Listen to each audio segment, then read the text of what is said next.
The problem with the presidential campaign this year is it's the most bizarre campaign in history in my lifetime. You have a choice between Hillary Clinton, who was captured by the war party of the neoconservatives. All of the Bush, Cheney, neocons are backing Hillary.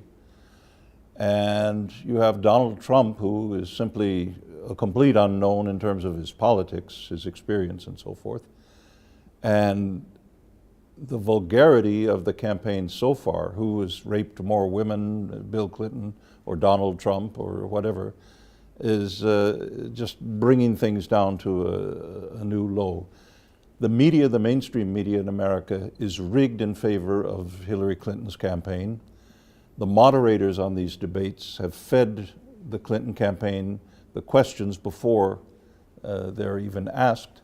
So, and the moderators are biased toward Hillary Clinton. They don't ask her embarrassing questions. They treat her with kid gloves, but they go after Trump in a very aggressive way.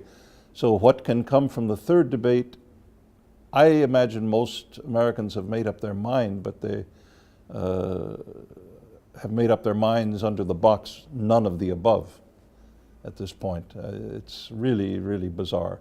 And I think the campaign for president this year reflects the decline of American hegemony in the world.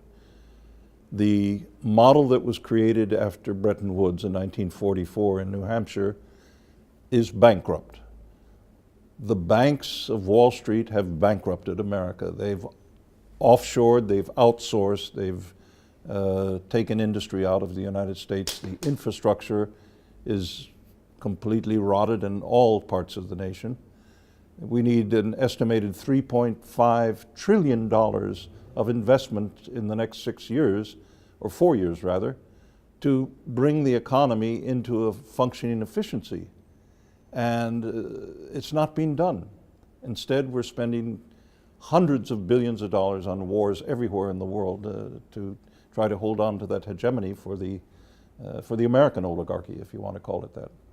I can't say why Donald Trump is saying what he's said earlier about were he president, he would sit down with Vladimir Putin and work out some kind of settlement to their disagreements short of war. I mean, I certainly would hope that would be the case with any American president. With Hillary, I don't believe it will be. But Donald Trump is a political unknown. He's a complete loose cannon on the deck. Some people believe he was put in as a fake candidate to make sure that Hillary would win by comparison. This I cannot say. It's so bizarre. And anything that Trump says seems to change depending on the group he's speaking before. So it's not a very reliable barometer of any opinion about Russia. It's an oligarchy, to be blunt. And there have been studies by my own university, Princeton, by a professor of the laws that have been passed since 1980 by the US Congress favor the upper 1%, the oligarchy, the plutocracy.